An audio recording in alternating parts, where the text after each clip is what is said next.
It is late. You are staring at your phone. You have spent 2 years building a savings account through discipline and patience. But as your thumb keeps moving, that progress starts to feel like a mistake. Your college roommate just posted a portfolio up 340%. A stranger you follow on Twitter, who had a desk job in January, is sharing photos from Bali. They claim to be retired at 26. You look at your own savings, and the silence of that money feels heavy. This reaction has roots in ancient tribal logic. In a prehistoric setting, seeing a neighbor find a new resource triggered a survival alarm. Falling behind the group meant a loss of status or access to food. Your brain treats a digital screenshot as a literal resource gap, firing off a signal meant to keep you from being left behind the tribe. Under this pressure, the prefrontal cortex, the part of the brain that handles long-term math and risk assessment, goes quiet. Decision-making shifts from the analytical to the reactive. The potential for gain appears vivid and certain, while the risks become abstract and distant. Millions of young investors followed this biological script between 2021 and 2023. They entered the market using instincts designed for tribal survival, operating in an environment that was built to trigger those exact reactions. This vulnerability is magnified by social proof. When you see dozens of people you know apparently winning, your brain uses their participation as evidence.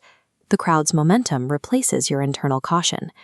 The ecosystem turned financial assets into a social identity. You were a believer in a movement that the mainstream supposedly couldn't understand. This makes the act of selling or expressing doubt feel like a betrayal of your community. Apps removed the friction that once defined investing. Traditional brokers and paperwork forced a pause. These new platforms allowed for a 5-minute journey from a moment of panic to the transfer of life savings.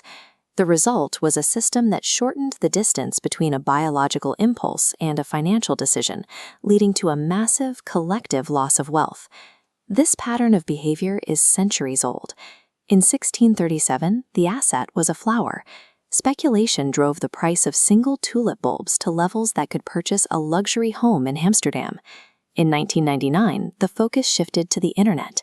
Retail investors flooded the market, pouring money into unproven websites because the underlying technology was a genuine shift in human connectivity.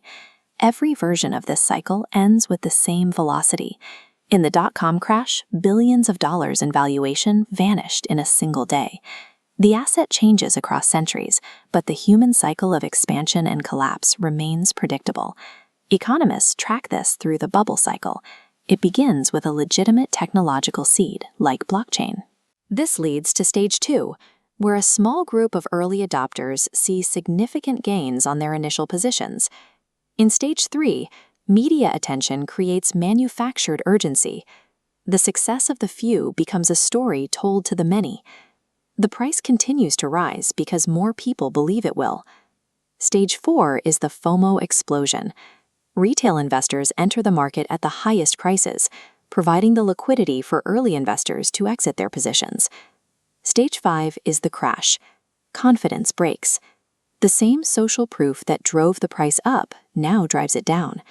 Investors are left holding assets that have become functionally worthless. The real cost is found in the years that follow. If the crash scares a young person away from investing for a decade, they lose the power of compound interest. An 8-year delay can cost an investor millions by the time they reach retirement. The tragedy of the bubble is the permanent retreat from the market.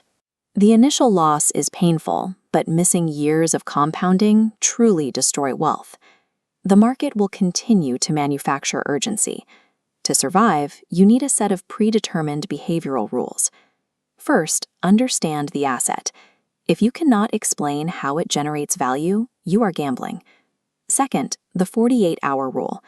Wait 2 days before acting on any investment tip or social media hype. This allows the manufactured urgency to fade. Third, limit speculation to 5% of your total money. Fourth, benchmark against an index fund. If high-risk picks aren't beating the average, you're taking unnecessary risk. Fifth, build a boring foundation. Secure an emergency fund and retirement contributions before taking market risks. Financial safety is built on systematic behavioral rules. Success requires a structure that ignores the noise and focuses on the long-term math. screenshots of paper profits are not wealth. Real wealth is the diversified, compounding portfolio that remains after the market correction. Lasting wealth is built quietly over decades. There are no shortcuts that allow you to skip the discipline required to reach the destination. Choosing the boring path is the ultimate act of rebellion. Consistent, long-term investing protects you from a system designed to exploit your biology. Start boring, stay consistent, wait.